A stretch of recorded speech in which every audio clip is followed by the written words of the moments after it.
Recibamos con un fuerte aplauso al contador público José Manuel Gutiérrez García. Gracias. Gracias, Manuel. Gracias, colegas. Buenos días a todos. ¿Se escucha bien? Un placer verlos. José Manuel Gutiérrez García, a sus órdenes. ¿Qué otra cosa, mis queridos colegas, es defraudación fiscal calificada? No llevar sistemas o registros contables. Omitir contribuciones retenidas, recaudadas o trasladadas. Colegas, ¿cuál es o era una contribución recaudada? Por ejemplo, el IDE. ¿Y cuáles son las que se trasladan? Los impuestos indirectos, el IVA, el IEPS. Actualmente, contadores. Chingue su madre. El primero en la lista, cabrón. Abogados. La comparación calienta, ¿eh? Perdón. Todavía hay clases sociales. ¿Qué onda? Es broma, mis queridos abogados. Entonces, actualmente contadores, abogados, agentes aduanales y otros profesionistas técnicos o sus auxiliares evaden la acción de la justicia bajo la excusa de la reserva en la información o secreto profesional, o de que su intervención se limita a una sugerencia u opinión que puede ser tomada en cuenta o no por el contribuyente. Eso hasta el año pasado era la salida. Oye, espérame, yo soy simple y sencillamente el asesor fiscal de ese contribuyente. Yo lo único que estoy haciendo es darle una sugerencia. Al final del día, quien decide tomarla o no es él, porque las normas fiscales son autoaplicables. Y además, fisco, tengo que conservar, que cuidar el secreto profesional. Chingues, te zafabas, cabrón. Como cuando llegas a tu casa, colega, con una mancha de rímel en la camisa. ¿Qué le dices a tu ñora? En el metro frenó y se me vino encima el payasito. Ya, cabrón. Bueno, por favor, no solo el contribuyente en sí, sino quien lo asesora. Esa es la intención de esta nueva fracción novena de este artículo 95. Entonces, aunque el 95B no se aprobó, pues el efecto es el mismo. A este artículo 95 le adiciono esta novena fracción e insisto, llego al mismo objetivo. A mí me llamó la atención que en la Ley de Ingresos de la Federación, colegas, Ley de Ingresos del 2015, que entrará en vigor, ustedes lo saben, hasta el 1 de enero del año entrante. Artículo 22, fracción cuarta. Para los efectos de lo dispuesto por el artículo 28, fracción cuarta del Código, el ingreso de la información contable a través de la página de Internet del SAT deberá realizarse a partir del año 2015, de conformidad con el calendario que para tal efecto establezca dicho órgano desconcentrado mediante reglas de carácter general. Esto ya se publicó, Diario Oficial, del jueves 13 de noviembre, hace 2 semanas exactamente. ¿Con qué se come, colegas? Ya lo habían visto, ¿no es cierto? Bueno, si no, para eso estamos aquí. Correcto, desde luego. A ver, ¿en qué habíamos quedado? Hasta donde yo me quedé. Tercera modificación a la miscelánea. La balanza de comprobación de julio, agosto, septiembre, octubre, noviembre y diciembre de este 2014 se deberá enviar en archivo XML a través del buzón tributario. ¿Cuándo? El último día de enero. En eso me quedé. No, todos, cada uno de manera independiente. Es decir, las balanzas de cada uno de los 6 meses de este segundo semestre del 2014, seas persona física o persona moral. Te doy chance, válgase la expresión, de que las envíes a más tardar 31 de enero del 2015. Las 6, cada una obviamente de manera independiente. El catálogo de cuentas, si soy persona moral, la deadline 31 de enero del año entrante. Ahí vence el plazo para mandar mi catálogo de cuentas, ya con los respectivos códigos agrupadores. Si soy persona física, ese catálogo de cuentas lo debo enviar al SAT a más tardar el 27 de febrero, que es viernes, si no mal recuerdo. Hasta ahí nos quedamos. Tercera modificación a la resolución miscelánea fiscal. Está en un transitorio. Entonces, cuando veo esto, colegas, ¿con qué se come? La Ley de Ingresos de la Federación para el 2015 simplemente lo corrobora. Oigan, ¿y por qué 31 de diciembre, colegas? Bien fácil, porque el ISR se determina por ejercicio fiscal. Y de acuerdo al 11 de código, el ejercicio fiscal regular es el que inicia 1 de enero y terminará 31 de diciembre. ¿Me expliqué? Lo de la Casa Blanca aquí. O sea, la gaviota tiene para eso y más. Ya basta, por favor, colegas.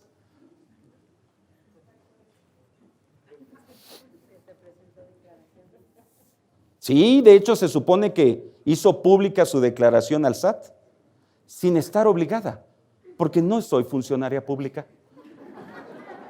Me sale naturalito, ¿eh? Bueno, entonces, ánimo. Ahorita me regreso al asunto de los delitos. Ánimo. ¿En qué iba? Ya ve por estar echando desmadre, ¿en qué iba? Muchas gracias. Colegas, estas fracciones que se le adicionan al 16 de la Ley de Ingresos, el día de hoy las encuentran ustedes, están vigentes, en ese decreto presidencial de facilidades administrativas, ¿se acuerdan? Diario Oficial de la Federación, 26 de diciembre del año pasado. Por ahí puse un resumen de algunas tesis que en relación al tema han emitido los tribunales. Por ejemplo, defraudación fiscal equiparada, prevista en el artículo 109, fracción primera del Código Fiscal. Para atribuir responsabilidad por la comisión de este delito al representante legal de una persona moral, no debe valorarse solo su firma en el formato de declaración fiscal, sino también debe tomarse en cuenta el conjunto de datos y elementos establecidos en este. Hay una tesis por ahí, colegas, que señala que de entrada, el representante legal de una persona moral es el presidente del Consejo de Administración o el administrador único. De entrada. Es común en la práctica que haya colegas que tienen un poder para actos de administración o para pleitos y cobranza. Y ellos, con su propia firma electrónica, son los que firman, válgase la cacofonía, la declaración anual. Aguas, ¿eh? Aguas. Ahí de entrada eres solidariamente responsable. Esta tesis lo que aclara, en mi opinión de manera correcta, es que no por el hecho de que firmes la declaración, en automático, ¿nos retachamos, Luis? Vas a ser encubridor, autor intelectual, material, cómplice de una defraudación. Pero de entrada estás en el aro. Eso es lo que hay que cuidar. Bien, ahora sí, colegas, preguntas y evasivas. Por ahí va a andar un micro para que todos escuchemos. Sí, en relación a pago de dividendos, ¿también se requiere un CFDI como si fuera un pago asimilado? No. Bueno, no pago asimilado, sino correcto, contador. Pago de dividendos. Muy bien. No, por dos razones. Primero, los ingresos por dividendos para la persona física son un ingreso gravado y acumulable en los términos del capítulo 8 del título 4.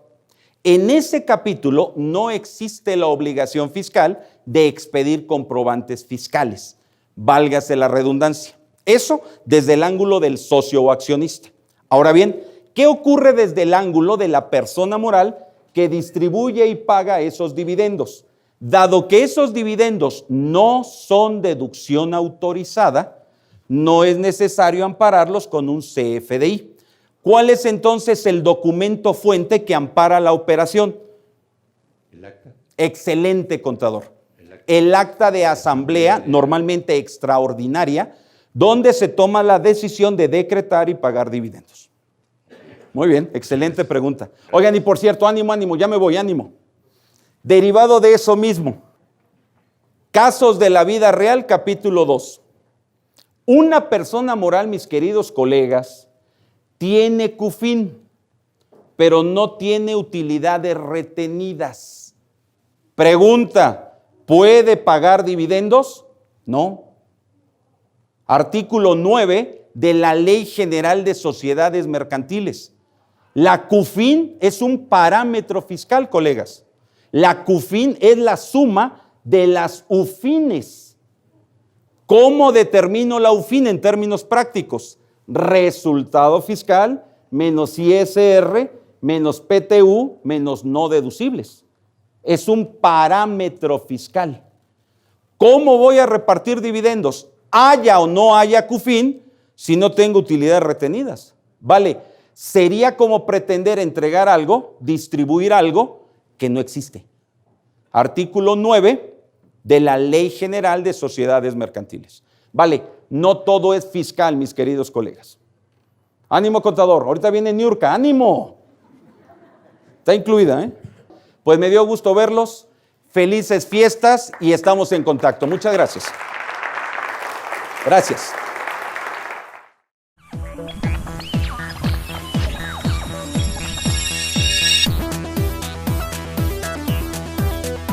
Con ustedes, el contador público, maestro en impuestos y doctor Raúl Jorge Yáñez Rodríguez.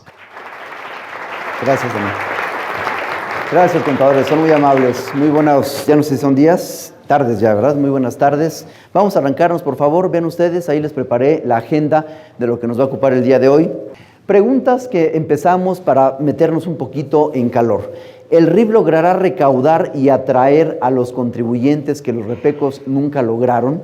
Yo creo que este régimen tampoco va a poder conseguir esto, aunque tenga más elementos atractivos. Ustedes, sin embargo, tienen la mejor de las opiniones. Y después, sobre todo la segunda pregunta, ¿realmente es un régimen sencillo de operar? Entonces, al final del día, yo creo en lo personal que este régimen es más complejo en administración que el propio de los repecos. Y de ahí vemos que yo considero difícil el que pueda cumplir sus objetivos. Otra pregunta que yo les quiero, insisto, dejar simplemente en el tintero para que ustedes después con más calma puedan evaluarlo. Jurídicamente hablando, no estamos en presencia de un régimen ni claro ni sencillo. Está lleno, y ahí les puse entre comillas, de lagunas, porque los jurídicos dicen que la ley no tiene lagunas, la ley tiene imprecisiones, ¿no? Pero al final del día creo que nos queda claro este término. Vamos a demostrar varias de ellas. La última pregunta, simplemente para entrar en materia. Ustedes saben que RIF, en teoría, va a durar 10 ejercicios. La pregunta es, ¿realmente llegaremos a esos 10 años? Porque tú sabes que muchas de las reformas pues son desafortunadamente con vista sexenal, donde si cambia el poder, si cambia mejor aún el color del gobierno, pues eso sigue en riesgo como tal, ¿no? Habrá que ver la permanencia. Y si esto no permanece, ¿cómo lo podemos usar como estrategia fiscal en el mediano y largo plazo, ¿no? Pero bueno, en la exposición de motivos, fundamentalmente la autoridad dice, el RIF se enfoca en dos grandes aspectos. Primero, en que los que hasta 2003 se tributaron como repecos y como régimen intermedio, en automático, y tú lo sabes, pasaron al régimen de incorporación fiscal. Ahí no hubo de otra. Sin embargo, el punto 2 en el que se concentra es, además de atraer a ellos, voy a tratar de que este régimen atraiga a la economía informal. La autoridad nos dijo, voy a quitar repecos porque a lo largo de su existencia tuvo muy baja recaudación. No se lograron los objetivos en ese sentido. Además de que tú bien lo sabes, Repecos era controlado a nivel estatal, donde cada entidad federativa tenía la facultad de recaudarlo y por ende de usar sus propios formatos. Y no me dejarás mentir lo complejo que era, porque no era lo mismo un Repeco DF que un Repeco Estado de México, que un Repeco Campeche, Nuevo León, donde aunque la ley que los regulaba es la misma, los formatos eran muy diferentes. Y en ese estado, que si es impreso, es digital, que lleno en este campo, era muy diverso el tratamiento, y por eso la autoridad dijo, lo voy a quitar para nuevamente tomar las riendas yo, federación, y yo controlar al régimen de incorporación fiscal. Siguiente pregunta que hacemos, ¿realmente será suficiente para atraer a la economía informal? Ustedes háganse su mejor opinión. Yo, sin embargo, no creo que haya una fila afuera de Hacienda de informales deseosos de incorporarse al RIF para empezar a pagar impuestos como tal, ¿no? Y la última pregunta, importante también esto, el uso de RIF implica tecnología. Por lo tanto, si el contribuyente en teoría es él el que va a llevar su pago de impuestos, tendría que tener una computadora, claro, debidamente actualizada, con acceso a internet, la capacitación para usar los softwares de Hacienda. Por lo tanto, de sencillo creo que no tiene nada. Vamos a platicar rápidamente de algunas reformas 2014 en el régimen general de las actividades empresariales. Primero, no olvides que a partir de este año se incrementaron 3 tramos o renglones a la tarifa del anterior 113, ahora 96 de renta, para llegar a una tasa máxima del 35% de las personas físicas, lo cual a todas luces es inconstitucional porque las físicas pagamos máximo un 35% y las personas morales siguen pagando un 30%, ¿verdad? Cuestiones inequitativas. Ojo, tercera idea importante y tiene que ver con lo que platicaban en la charla anterior. Se reformó el actual artículo 91 de renta, ese es muy importante que tome nota porque habla de la llamada discrepancia fiscal. No olvides que la discrepancia es una incongruencia entre los ingresos declarados y lo que tú llevas de nivel de vida, es decir, los gastos efectuados. Quédate con esta idea, la reforma fue tendiente a cerrar más el círculo, a ser más estrictos cuando a una física nos cachan en la llamada discrepancia fiscal. Tengan mucho cuidado en ese aspecto porque los RIFs también pueden llegar a caer en ello. Última idea muy rápida, también se pusieron candados sobre todo, no lo olvides, a las deducciones personales, toda vez que ya van a ser deducibles el importe menor entre 4 veces el salario mínimo general elevado al año o el 10% de los ingresos de cada uno de nosotros como personas físicas. Además, tenemos también que en pagos provisionales, eso es importante, cuando una persona moral le paga a una persona física los honorarios, no olvides que la moral tiene la obligación de darle el comprobante fiscal. Así como ya emitimos recibos de nómina digitales por cada pago por este concepto, también cuando la moral nos pague a nosotros como físicas un honorario, tendrá que hacerlo conducente. Para mi gusto, contadores, el párrafo cuarto del artículo 111 es muy importante, porque nos va a decir quiénes no pueden tributar como régimen de incorporación fiscal. ¿Quiénes no pueden? Primero, aquellos que sean socios, accionistas o integrantes de la persona moral.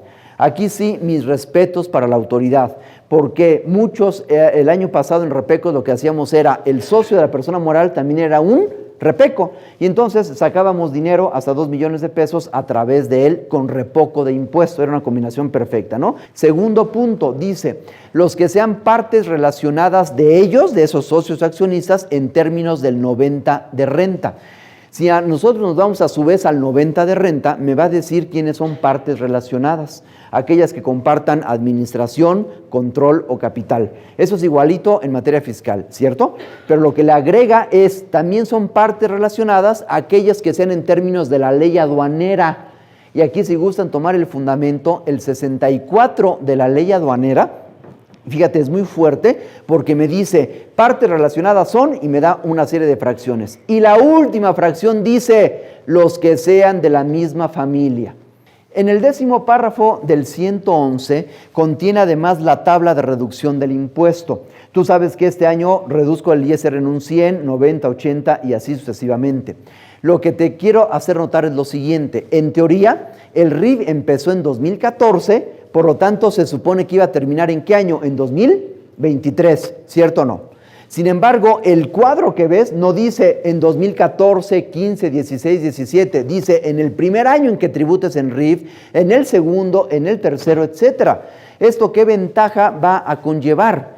Que si hoy ya fuera 2023, ya pasaron 10 años desde que RIF existe y yo hoy me enteré que existe RIF y me inscribo, hoy 2023, ¿qué va a ser para mí? Mi primer año que estoy y por lo tanto ellos se miden un 100% y por lo tanto 2024 será un 90, 80, 70. Les dejo indicado una pregunta, una problemática. Si tú ya diste de alta algún RIF, te darás cuenta que en su cédula la obligación de la DIOT no aparece, por lo cual decimos ellos no tienen la obligación de la DIOT. A mí, sin embargo, lo dejo subrayado, me da temor, ¿por qué? El fundamento de la DIOT es el 32, fracción 8 del IVA. Y el 32 obliga a todo sujeto que cause IVA a presentar la DIOT. Pregunta, ¿un RIF, aunque no pague IVA porque está eximido, causa IVA? Por supuesto que sí, si yo RIF vendo sillas, mesas, manteles, causo IVA. Y entonces, por ley, estoy obligado. Creo que no hay problema porque la autoridad asume que no, porque en la cédula no lo pone, pero cuidado, son de las lagunas que llega a tener este sistema. Buenas tardes. Yo quisiera que Hola, usted contadora. me pudiera determinar qué diferencia puede haber entre el concepto discrepancia fiscal y pérdida fiscal. ¿Discrepancia fiscal y qué? Y pérdida fiscal. Pues que una pérdida fiscal sí tiene un sustento real, es decir, yo ingresé 100 y deduje 140. ¿Cómo pude haber gastado más de lo que ingresé? Porque me prestaron, por lo que fuera. Y discrepancia es cuando ese exceso de deducciones por encima de los ingresos o de gastos no tienes forma de justificarlo. ¿Y cómo no lo justifico si no está declarado? ¿No? Por ejemplo, dije que ingresé 100 y gasté 140, sí, porque sé que la verdad algo hago por fuera, ¿no? La verdad hay un ingreso que no declaro, la verdad hubo una herencia que no manifesté en mi anual estando obligado a, ese tipo de cosas son las que me pueden llevar a una discrepancia. Resumiendo, la pérdida sí tiene un sustento, la discrepancia puede ser que no sea así. Y por ende, una discrepancia puede tener repercusiones en cuanto a la comisión de delitos, lo que no da lugar en una pérdida. ¿Algo más, contadores? ¿Alguna otra cosa? Con esta nos despedimos, por favor.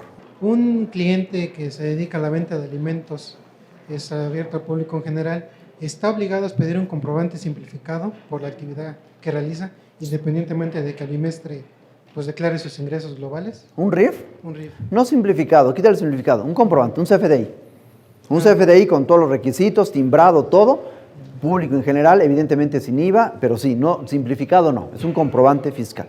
O sea, vamos, cuando llega el cliente y pide, no sé, su comida, está obligado a... Bueno, la de su animal, ¿no? Sí. Ajá. Una notita por la venta de... Sí, esa nota es un control interno tuyo. Junto a mis notas del día, de la semana o del bimestre máximo, la suma de todo se emite un comprobante, pero insisto, no simplificado. Ya te entendí, tu pregunta va en la notita. La notita, utiliza lo que quieras. Sea un voucher que tú hagas, sea una nota de una máquina registradora, de las que todavía son máquinas de Hacienda que se siguen usando, del ticket, de lo que sea. Eso no hay requisitos particulares como tal, simplemente que la suma de ellos lo ampares, ahora sí, con un comprobante que reúna requisitos, es decir, un CFDI. Sumas todos ellos y los emites, insisto, mínimo una vez al bimestre, pero de acuerdo a tu control, Yo, aunque sea poco trabajo, uno al bimestre, les diría, por control, pues por lo menos cada semana hacer un corte, no y ver cuánto llevas, lo que a ti administrativamente te sirva más en todo caso. Okay, gracias. ¿Sí? Gracias a ti, contador. Muy bien. Pues nada más, seguros. ¿Alguna otra? Digo la última y nos vamos. Nunca me gusta decir la última, ¿verdad? Suena feo. Pues muchas gracias. Bonita tarde. Gracias. ¿Está bien?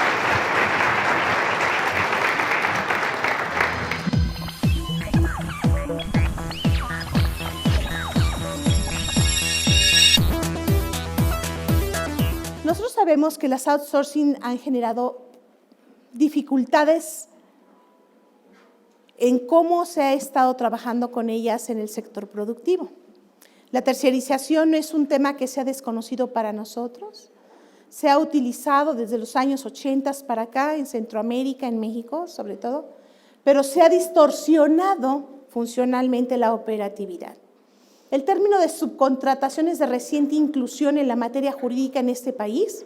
Nosotros la hemos conocido en el ángulo internacional como el tema de la terciarización. En México se está hablando de un elemento diferenciado que es la subcontratación, con una referencia particular. Nosotros sabemos que las empresas, ¿qué es lo que buscan a través de la terciarización? Bueno, eliminar las responsabilidades. Realmente la empresa mexicana no hace una puntualización respecto a los intangibles. Fórmulas, formas de producir algo, si es algo que le tiene sin cuidado, ¿no? Porque en México no valoramos el intangible adecuadamente. En materia de intangibles, sí, porque dice, oye, tengo un comprobante fiscal, ya sea físico o electrónico, que habilita una propiedad que se ha deducido en el tiempo, pero está reflejada en la balanza, ¿no? Entonces, esos son los activos que generalmente al empresario le preocupan. ¿Sabes qué? Para que no tengan alcance sobre ello los trabajadores, vamos a mandar a los trabajadores a una empresa de grupo, la empresa nómina A, los de confianza, la empresa nómina B, de no tan confianza, los trabajadores ordinarios. Entonces, ahí estamos trabajando de una terciarización con partes relacionadas. Y las partes relacionadas pues nos van a traer problemas de precios de transferencia. ¿Por qué? Porque dice, bueno, ¿cuánto es lo que el outsourcing, la terciarización le está cobrando? El rango razonable se encuentra entre un 9 y un 15% de sobreprecio nómina con todo y los impuestos. Entonces dice, bueno, protege al menos el precio de transferencia en la terciarización con partes relacionadas. Oye, pero no es parte relacionada, no tiene vínculo funcional, no tiene vínculo accionario ni administrativo. Bueno, pues si no tiene vínculo funcional, administrativo ni accionario, muy sencillo. No importa que no esté en rango, siempre y cuando mantengamos una relación razonable. Lo que no saben las personas es que inclusive, aunque no tenga la calidad de parte relacionada, podemos tener un problema tributario porque no está a precio de mercado. Entonces luego encontramos contratos al 6, 5% y decimos, bueno, aquí hay ahora sí es un pasivo no firme, un pasivo que hay que reflejar porque tarde o temprano, si la secuencia de auditoría fiscal cambia, va a haber problemas en precio de transferencia en parte no relacionada. Eso lo vamos a ver. Se llegó a instalar como una figura de estrategia capaz de mejorar la calidad en diversas áreas, tanto de productividad como administrativos, y la intención pues era reducir los costos y la eficiencia operativa, como un mero centro de costos, donde el trabajador se va a limitar a lo que materialmente le van a transferir en la vía económica y que está pactado contractualmente, sin junta, antejunta, contrato colectivo, como lo hayan generado. Pero va a estar limitado precisamente a lo contratado. Por eso la terciarización, y ahora que está tan de moda, mira, tenemos una terciarizadora que manda trabajadores a los 50 sucursales, ¿no? O tenemos terciarizadoras que rotan al personal. Mira, te vas a estar 3 meses en la compañía A, otros 3 meses en la compañía B, otros 3 meses en la compañía D, y así se la van llevando hasta con rotaciones de 8 o 9 trimestres para no insertarse en un tema de exclusividad con alguna de las empresas. Tenemos empresas muy poderosas en México, hasta con 1,5 millones de trabajadores terciarizándolos en diversas empresas que de ser atacadas por el gobierno federal, bueno, tendríamos una crisis en lo que es impuesto a la renta retenido, porque ustedes ven que el pastel de ingresos de la federación, el pastel de impuesto a la renta, el 80% viene de impuestos retenidos a la nómina. ¿Quién está manteniendo este país tributariamente hablando en renta? La clase media, media alta, que le retienen impuestos las empresas que terciarizan o directamente sus patrones cuando así está el caso. El outsourcing existe cuando hay una beneficiaria del servicio, una beneficiaria recurre a otra para que esta última realice ciertas actividades que se relacionan con los servicios prestados por la primera. Siempre la intención es la disminución de los costos, pero los costos dentro de un margen de servicio, no los costos fiscales. En años se abusó de esta figura como manera de ahorro y de evasión en el pago, sobre todo de las cuotas del Seguro Social y de prestaciones a los trabajadores. ¿Qué estábamos haciendo? Simulando los valores nominales de la nómina. Mira, no te preocupes, te vamos a dar de alta con un salario mínimo o 2 salarios, 3 máximo. ¿Para qué? Para que no afectemos la parte del valor de la seguridad social que tu empleado tendrías que pagar. Mejor, ¿qué te gusta? ¿1 peso en tu bolsillo o 1 peso con 30 centavos? Era difícil evadir la responsabilidad con el 15 de la Ley del Seguro Social y ahí está la incorporación de la subcontratación en los artículos 15, 15A, 15B, 15C y 15D de la Ley Federal del Trabajo. La Suprema Corte acaba de resolver que las empresas contratantes, si la empresa outsourcing no tiene recursos para liquidar al empleado porque lo despide, lo tiene que liquidar entonces la empresa que recibió el servicio. Muy bien. En la terciarización, la empresa, cualquiera de las dos, responde con plenitud a las pretensiones laborales. Pero díganme ustedes que outsourcing no es de papel. O sea, outsourcing es un centro de costos que no trae técnica de acreditamiento en origen, pero que sí lo puede propiciar después. Lo que se está reflexionando en la Ley Federal del Trabajo dice, ok, no hay bronca que haya terciarización. Nada más te digo que son una unidad económica funcionalmente para nosotros, a la vista de la Ley Federal del Trabajo. Si la outsourcing desapareció, no tiene con qué responder, tú, contratante del servicio del outsourcing, lo harás. A ti se te embargarán bienes suficientes, se rematarán y se le liquidará. Cuando una persona queda a disposición de otra, tanto en su ángulo mental como físico, luego entonces es empleado. Y no importa cómo haya sido contratado en origen, sino directa o indirectamente, es su empleado. Aquellas empresas que dijeron, ay, yo no tengo ni un solo trabajador. Aquí no se reparte PTU, solo hay dividendos para accionistas y quién sabe, porque el dividendo es lo último que queremos repartir. En toda la empresa en todo el año está repartiendo sobre todo intangibles, regalías, intereses, está pagando servicios, no sé, N cosas. Entonces, no le doy PTU. Bueno, esas tienen una contingencia muy importante. ¿Por qué? Porque si todo ese paquete, ese pool de empleados trabajados por su outsourcing empresarial o tercerizada, sin vínculo de parte relacionada, les demandaran todos ellos la PTU, se la tendrían que pagar. La jurisprudencia de 2012 de febrero, pues, ahí indica que con independencia de la autonomía de las empresas, cuando una aporte la fuerza de trabajo y otra los bienes y el patrimonio, logrando entre ambas el bien o servicio, entonces tenemos la unidad económica. De ahí que para efectos laborales, todas son una empresa y por lo tanto son responsables frente a los trabajadores, por lo que en su caso deben pagar la PTU y cualquier otra prestación laboral. Fíjense qué delicado.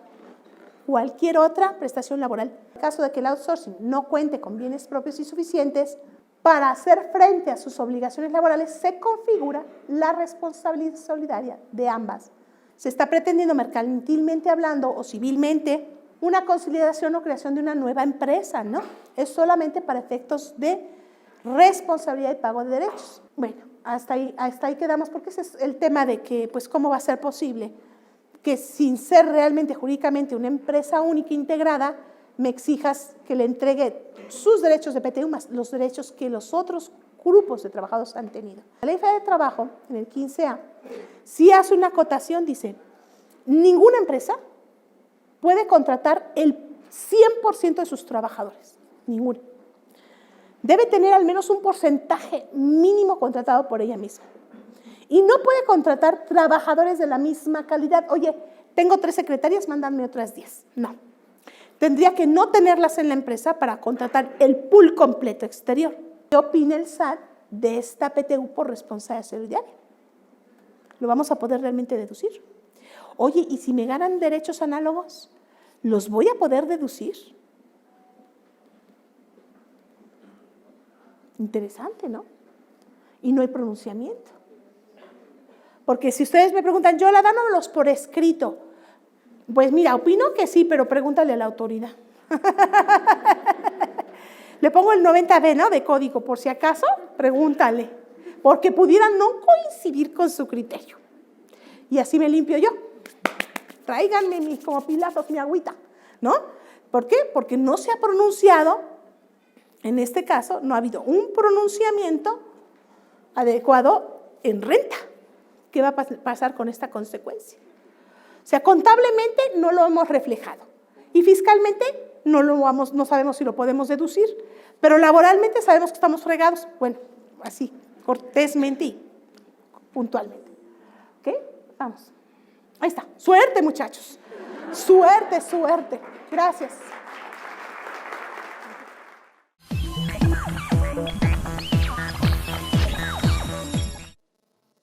Reforma Fiscal 2014. ¿Es constitucional? Bueno, todo un tema, ¿no? ¿Están listos para quedarnos aquí un par de días para discutir todos los temas de la reforma fiscal? Miren, la idea, si les parece bien, va a ser la siguiente. Esto es lo que me van a escuchar por los próximos 3,5 días. No es cierto, por los próximos 50 minutitos. Bien, pues sobre estas bases entonces vámonos con el primer aspecto fundamental. El primer aspecto fundamental vamos a dividirlo en 2 grandes rubros. Primero, la seguridad jurídica. Este principio de seguridad jurídica está conformado básicamente por, entre otras, 4 garantías fundamentales o derechos fundamentales, que ahora están muy de moda los derechos humanos. La garantía de fundamentación, que está establecida en el artículo 16 constitucional. La garantía de motivación, la de audiencia y la relativa a las revisiones fiscales. ¿Y cuál es el segundo principio fundamental? La siguiente, porfa. El principio denominado de justicia fiscal.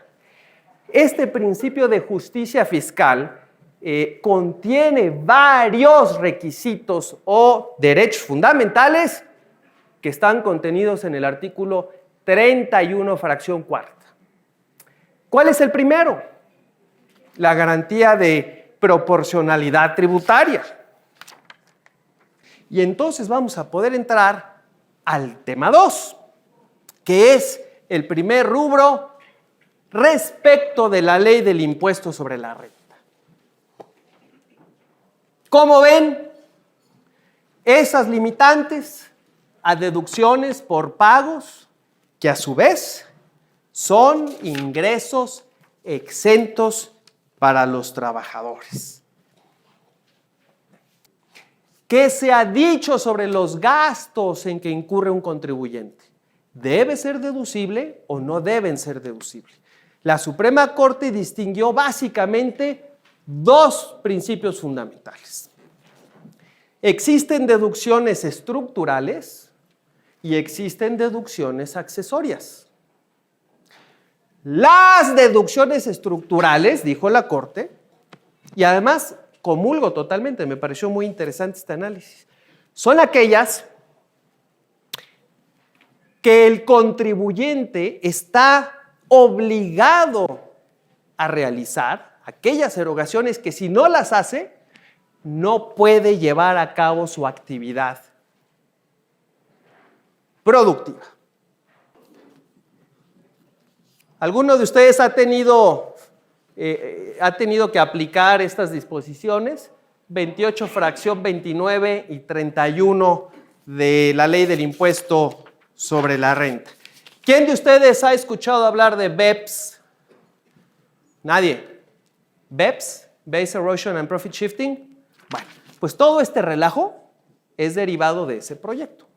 Límite a deducciones personales. Con esto terminamos el primer tema, que es impuesto sobre la renta. Como ustedes saben, hasta el año pasado todavía podemos deducir todos aquellos que tributáramos bajo el régimen de salarios o equivalente, asimilable, pues las famosas deducciones personales, ¿no? Gastos médicos, funerarios, intereses por préstamos para casa habitación, en fin. Pues ¿saben qué? No, ya no se puede deducir esos gastos. ¿Qué tenemos en IEPS para los próximos 15 minutos que nos quedan? Rápidamente, bebidas saborizadas. Ustedes dominan el tema, se establece un impuesto de $1 por cada litro que se enajene. Los que hacen polvos, ¿han probado el Tang en polvo? Chulada. Mis hijos se lo toman pero en polvo. Y luego ahí nada más andan ahogando. Los que hacen polvos, pues dijeron, ya la hicimos. Pues no la hicieron, porque también incluyeron una disposición que dice que los que enajenen polvos para hacer agua de saborcillo, ¿no?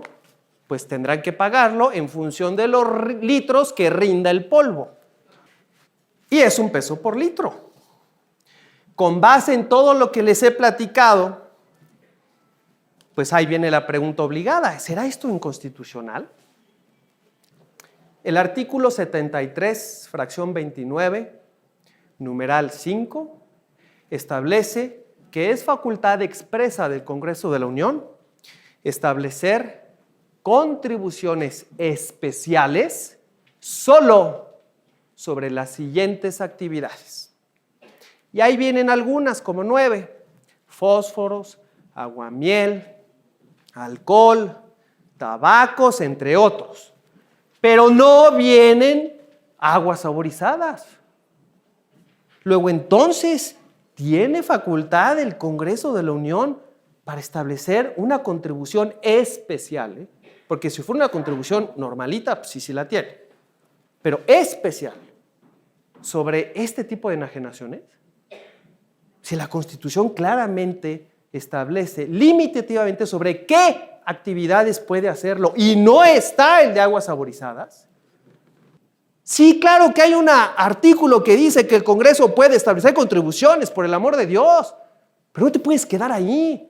¿Qué dice el numeral quinto de la fracción 29 de 73? Que respecto de contribuciones especiales, solo procede sobre estos rubros. Y ahí no está tampoco aguas energetizantes. Qué fácil, ¿no? Qué fácil. ¿Por qué no procuramos ser un poquito más serios, más responsables, más profesionales, más estudiosos? Y si este comentario no le aplica a todos los ministros, sí le aplica a la mayoría. Siguiente, por favor.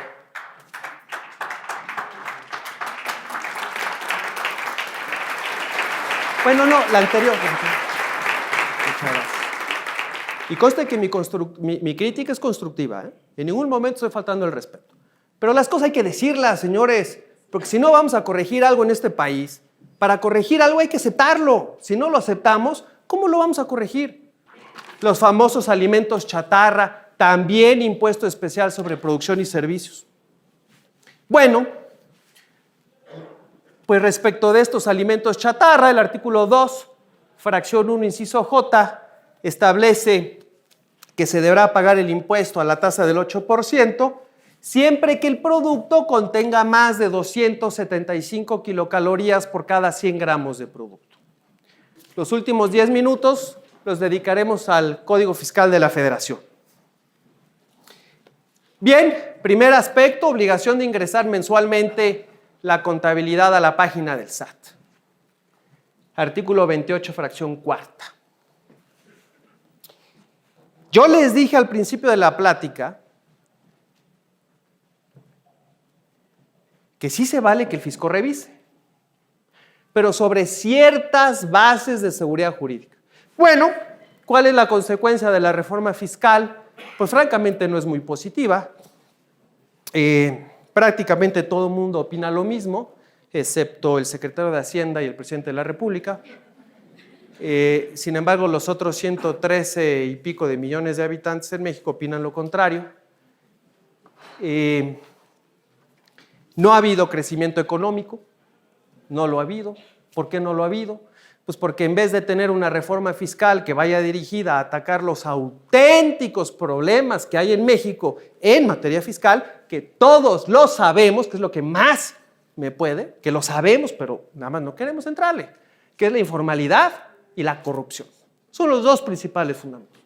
Bueno, pues no, la reforma ¿qué viene a hacer? Pues a quitar deducciones, a aumentar la tasa de renta para personas físicas, quienes ya pagan, vamos a exprimirlos. Oye, pero ya están exprimidos, todavía les queda algo, exprímelos. Oye, todos los demás que son mayoría, déjalos, o sea, no, está difícil, no se puede. Pues, ¿qué te han hecho las pobres personas físicas, no?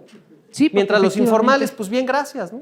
Entonces, tal vez por ahí. Por ahí puedes. ¿Sale? Nada más la última. Oye, ¿qué opinas con respecto también a la devolución que están encauzando el sector público, dígase gobierno, de pedir la devolución de la declaración anual por créditos hipotecarios? Dicen que créditos hipotecarios. Ajá. Y están pidiendo las personas, los trabajadores del sector público, esa devolución de los últimos 5 años, además, están pidiendo, ¿no? Mira. Es así como que ha sido un boom ahorita que he estado escuchando. Mira, la verdad es que ha sido muy polémico. A mí me parece totalmente inequitativo. Pero más todavía, el hecho de que en la ley de ingresos de hace unos años se ha venido repitiendo la posibilidad de condonar. Fíjense nada más esto que estoy hablando. A ver, y terminamos. Fíjense nada más. Condonar el pago de impuestos que debieron haber retenido a sus empleados, estados, municipios, organismos descentralizados y desconcentrados. Así como lo oyen, ¿eh? Sí. Así como lo oyen. Hubo amparos en contra de esa disposición. ¿Qué dijo la Suprema Corte? Pues no, porque estos amparos ni siquiera me puedo pronunciar sobre el fondo, porque es un tema de política económica. Así como la ven. Cuando aquellos que retuvieron, los municipios que pagan sueldos a sus empleados y retienen el impuesto y no lo enteran, no solo es falta de pago de impuesto, es un delito, es un delincuente. Y es tras los que hay que ir. pero el Poder Judicial, no me puedo pronunciar porque es política económica. Por favor, ¿queremos arreglar este país o no lo queremos arreglar? Estoy de acuerdo.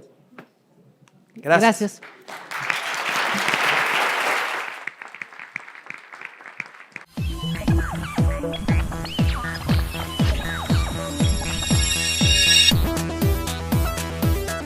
Vamos a dar inicio a la siguiente conferencia y por respeto al conferencista, les sugiero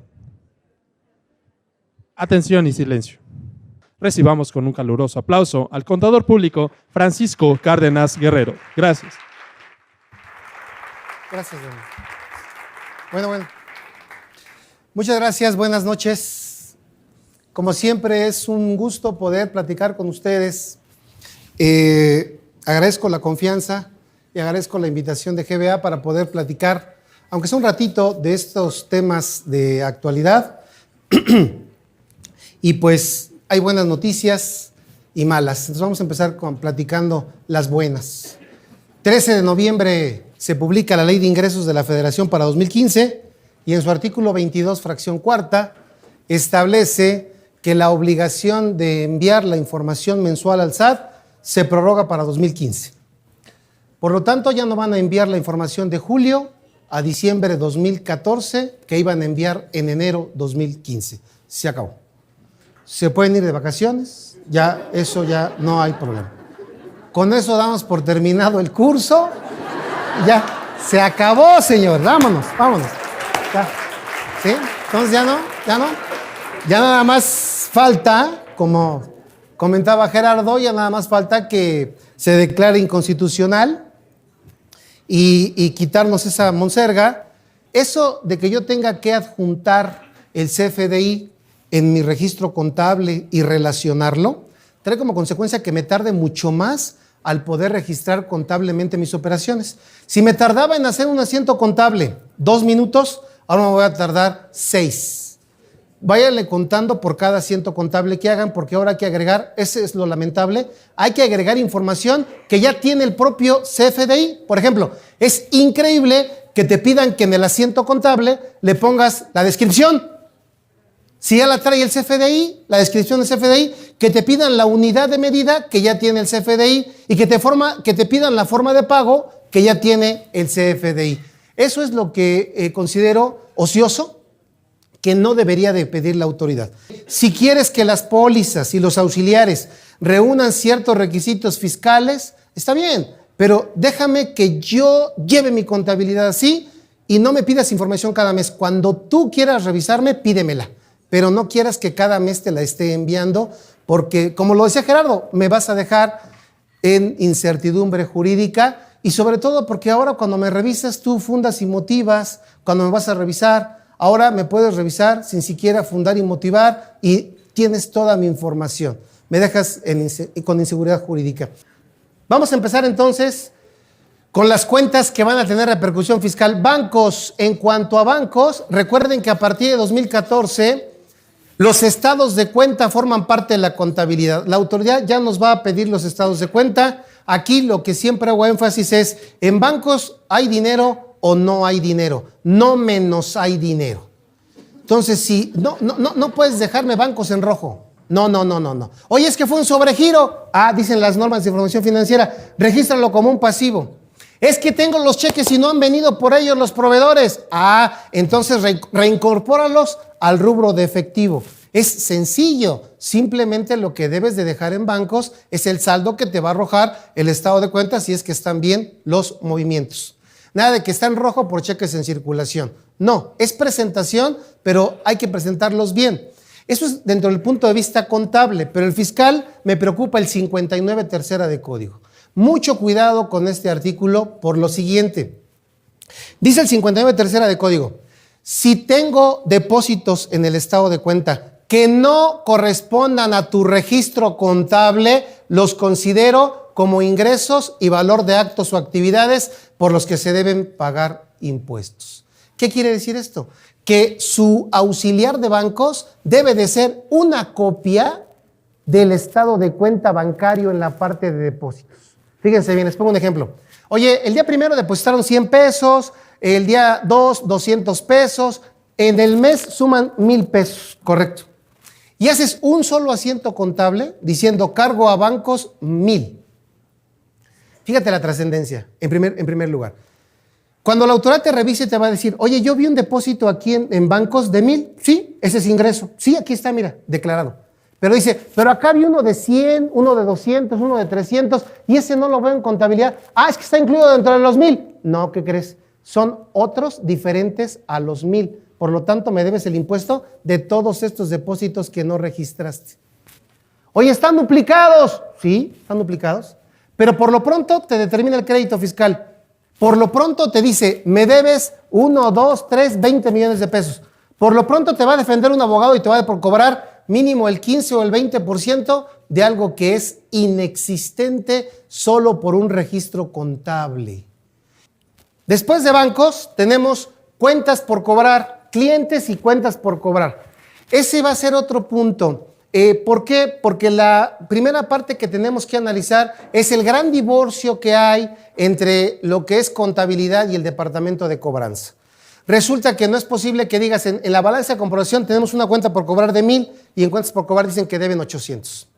No están conciliadas. Y lo peor de todo no es eso, sino lo peor de todo es que a lo mejor tienes cuentas incobrables que ya puedes considerar, y aquí tienes que tener cuidado en dos aspectos. Puede haber cuentas incobrables contables y no fiscales. ¿Qué quiere decir esto? O puede haber fiscales no contables. Que la ley fiscal establece ciertos requisitos para deducir incobrables y que contablemente nosotros podemos hacer estimaciones de cuentas incobrables. No es lo mismo. Entonces tienes que tener una política en la cual digas, mi estimación para cuentas de cobro dudoso es por tanto, un porcentaje de mis ventas, pero no por eso van a ser deducibles fiscalmente. ¿Qué quiere decir entonces? Que a lo mejor aunque no cumpla requisitos para efectos fiscales, tú puedes deducirla contablemente. Y entonces empezar a limpiar tu balance de comprobación. Oye, traemos cuentas por cobrar de hace 7 años. ¿De cuánto? De 2,000 pesos. Ya mátalas. Pero fíjense cómo somos y cómo pensamos siempre desde el punto de vista fiscal. Cuando le dices, hay que cancelar la cuenta por cobrar, los contadores decimos luego, sí, no es deducible, cargo a gastos no deducibles. No existe. No existe. Es cargo a gastos incobrables. Punto. Oye, pero no es deducible fiscalmente. En la conciliación contable fiscal lo quitas como una partida contable no fiscal, pero no lo registras a no deducibles, lo vamos a ver, porque el registro a no deducibles no existe. Es más, la subcuenta no deducibles no existe en contabilidad. Es una invención de los contadores por practicidad. Siguiente. Deudores diversos, socios y accionistas. Ese es otro problemita. Sí, les dije, la autoridad no va a revisar todas las balanzas de comprobación, pero ¿por qué creen que quiere un catálogo estándar? Quiere que todos, independientemente a lo que se dediquen, quiere que todos le llenen el mismo número con el mismo número. Y entonces va a decir, mira, la cuenta de deudores, socios, accionistas es la 4.4 y va a ser una macro. Y va a decir, ¿ya llegó toda la información? Sí, ya llegó. Ahora, todos los que tengan la 4.4, pásamelos para acá. ¿Ya están aquí? Ok. Ahora, todos esos, dime quién tiene más de 100 millones de pesos de ingreso. Pásamelos para acá. Ahora, todos estos, dime quién no ha presentado anual. Pásamelos para acá. Ahora, todos estos, dime qué actas constitutivas de ellos tienes. Tales. De todo el universo, lo va a hacer chiquito. ¿Y qué va a pasar? Te va a decir, a ver, contribuyente, ¿quién es el socio? Fulanito de tal. Sí, mira, aquí está su RFC. ¿Y cuándo le prestaste? Hace 2 años. ¿Y a qué tasa de interés? Sin interés. Qué bonito. Dividendo ficto. ¿Y me debes el impuesto? No. Y viene otra que ha causado un revuelo impresionante. Los inventarios. Mucha gente me dice, oye, estamos asustadísimos porque las normas de información financiera dicen que todo es costo, que ya no hay gastos. Yo no he visto eso en las NIF, Yo he visto que hay costo de ventas y yo he visto que hay gastos generales que se subdividen en administración, venta y de investigación. Eso es lo que dicen las normas de información financiera. Y aquí se los puse. Dice, esto se va a ver a la luz de lo siguiente. Lo que quiero comentarles es lo siguiente. Por mucho que las normas de información financiera dijeran, que no lo dicen, todo es costo y nada es gasto, eso será contable, pero no fiscal. Otro ejemplo que les pongo. Las normas de información financiera, desde mi personal punto de vista equivocada, de mi personal punto de vista, dicen que una prestadora de servicios tiene inventario. Es decir, ustedes contadores que le llevan la contabilidad al cliente fulano de tal y tienen su despacho, dicen las NIF que ustedes tienen inventario. ¿Cuál es su inventario? Ya ni siquiera las pólizas, antes comprábamos pólizas cheque y pólizas de ingreso y egreso. ¿Cuál es el inventario? Y dicen las normas de información financiera, ¿qué crees? El inventario es su mano de obra. Siguiente. Vienen las más complicadas. Impuestos y derechos por pagar. Ojo, ojo, ojo. ¿Cuándo se deben de reconocer? Mucha gente dice, oye, debemos impuestos de hace 2 años, 3 años, correcto. Y en contabilidad tienes registrada retenciones por pagar y ISR por pagar. No está bien registrado en contabilidad. Te falta cada mes, registrar actualización y recargos. Puedes dejar de pagar renta y no es delito si no simulas, si no aprovechas errores. Pero dejar de pagar IVA es un delito. Dejar de pagar IEPS es fraude. Tengan cuidado y es el momento de que le digan al cliente, oye, ¿qué vamos a hacer? Tienes 2, 3, 4 meses para pagar. Yo les diría que tienen 6 meses más o menos para pagar y cuando manden la información al SAT, el SAT ya les diga, ¿sabes qué? Me debías y tú le digas, sí es cierto, pero ya te pagué. Y fue extemporáneo, pero espontáneo. Cuiden esa cuenta, IVA y IEPS. Adelante, Luis. Cerramos con CUCA y CUFIN. Deben de llevar, para efectos del código agrupador, mínimo CUCA y CUFIN. Le faltó CUFIN RE. Pero para efectos del código agrupador, mínimo CUCA y CUFIN. Recomendación. CUCA y CUFIN por separado. Recuerden, CUFIN, saldo al 31 de diciembre de 2013, separado del saldo de 2014. ¿Por qué? Porque si ustedes pagan dividendos de la cuenta de 2013 a personas físicas, no le retienen el impuesto a la renta del 10% que está en vigor a partir de 2014. Si ustedes le pagan utilidades de la cuenta de utilidad fiscal neta de 2014, le retienen el 10% que es pago definitivo. Si las cuentas no las llevan por separado y las llevan en una sola, se considera que corresponde a utilidades de 2014 y les van a cobrar la retención. Y finalmente, ¿sirve hablar de no deducibles? Cuando les dije que había no deducibles nada más fiscalmente y no contablemente, también fiscalmente hay 2 tipos de no deducibles. Unos por no reunir requisitos, 27 de renta, y otros señalados expresamente en la ley como no deducibles. Oye, cuando calculo la UFIN, me dice la ley, resultado fiscal menos ISR menos no deducibles. ¿Cuáles? Los que son no deducibles por no reunir requisitos o los que no son deducibles señalados en ley. 98 del reglamento de renta. Solo se consideran para la UFIN los no deducibles señalados en ley. Es decir, los del artículo 28 y no los del artículo 27 de renta. Y bueno, señores, pues esos son los comentarios más relevantes que yo quería compartir con ustedes para efecto de la información que le van a mandar al SAT. Esperemos que lo declaren inconstitucional. Esperemos que esto quede aquí, pero aún así hay que tenerlo electrónicamente con los requisitos. Me voy a despedir y si alguien quiere hacer preguntas, nos quedamos para unas preguntas, pero a todos los demás les deseo que la pasen súper bien en estas fiestas decembrinas, que les vaya muy bien y que Dios los bendiga siempre. Muchas gracias. Gracias.